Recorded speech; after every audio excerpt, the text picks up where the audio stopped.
Good day to our future principals.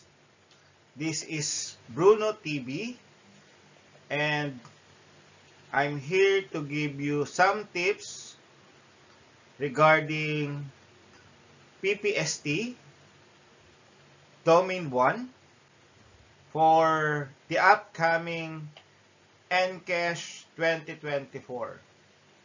Again, for every question, I will give you 5 seconds to answer. Without further ado, let us start now.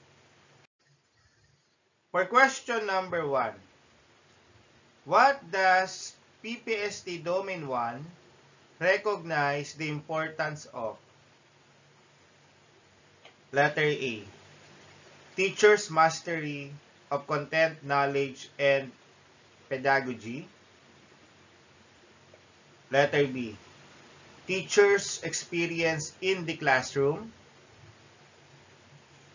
Letter C, teacher's salary and benefits. Letter D, teacher's personal interest and hobbies. Your timer starts now. 5, 4, 3, 2, 1. Time is up. The correct answer is letter A, teacher's mastery of content, knowledge, and pedagogy.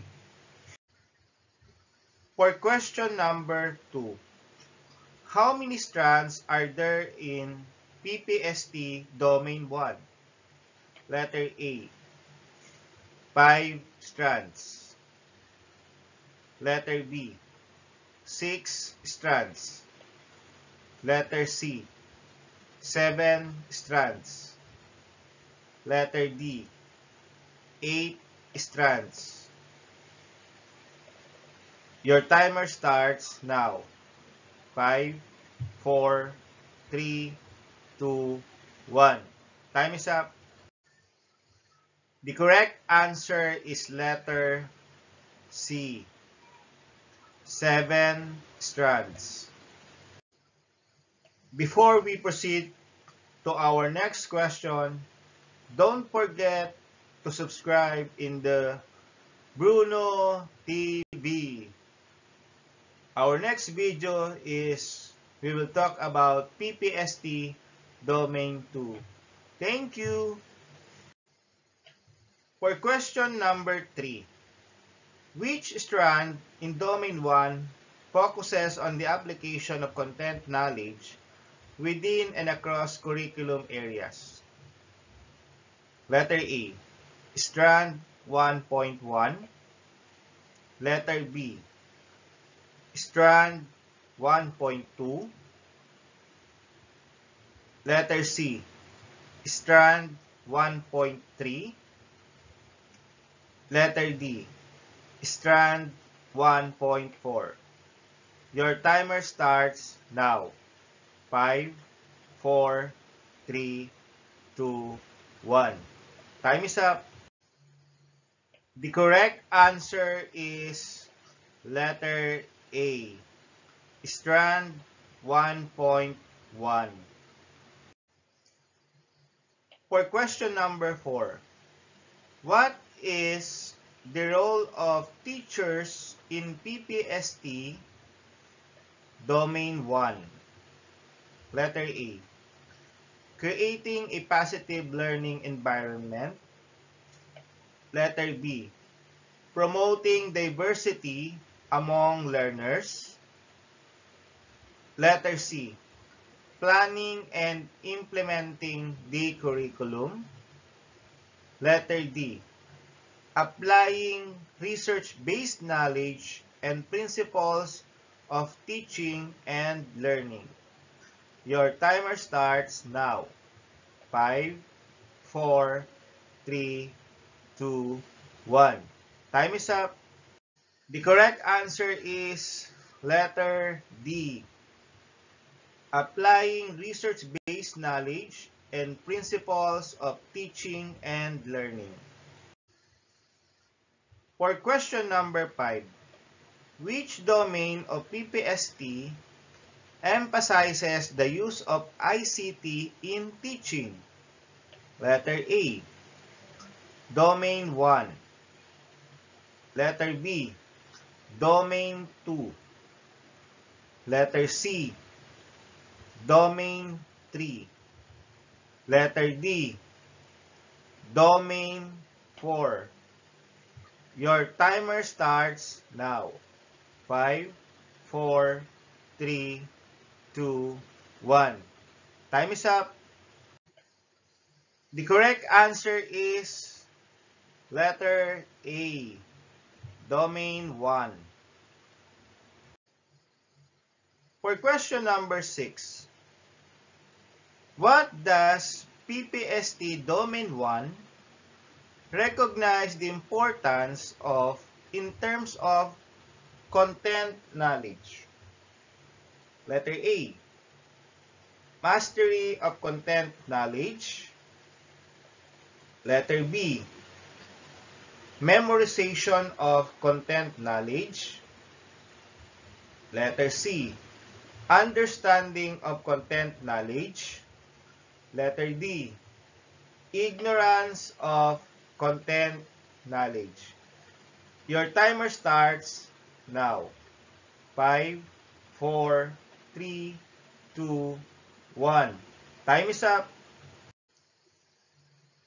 The correct answer is letter A, mastery of content knowledge. Which strand in Domain 1 focuses on the positive use of ICT? Letter A, strand 1.3. Letter B, strand 1.4. Letter C, strand 1.5. Letter D, strand 1.6. Your timer starts now. 5, 4, 3, 2, 1. Time is up. The correct answer is letter A, strand 1.3. For question number 8, what does PPST Domain 1 emphasize in terms of pedagogy? Letter A, active learning strategies. Letter B, lecture-based teaching. Letter C, rote memorization. Letter D, teacher-centered approach. Your timer starts now. 5, 4, 3, 2, 1. Time is up. The correct answer is letter A, active learning strategies. For question number 9, what is the purpose of PPST Domain 1? Letter A, to evaluate teachers' content knowledge. Letter B, to improve teachers' pedagogical skills. Letter C, to standardize teaching practices. Letter D, to assess teachers' classroom management. Your timer starts now. 5, 4, 3, 2, 1. Time is up. The correct answer is letter B, to improve teachers' pedagogical skills. For question number 10, which strand in Domain 1 focuses on the research-based knowledge and principles of teaching and learning? A, strand 1.2.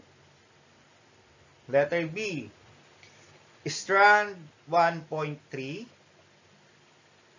Letter C, Strand 1.4. Letter D, strand 1.5. Your timer starts now. 5, 4, 3, 2, 1. Time is up. The correct answer is letter A, strand 1.2.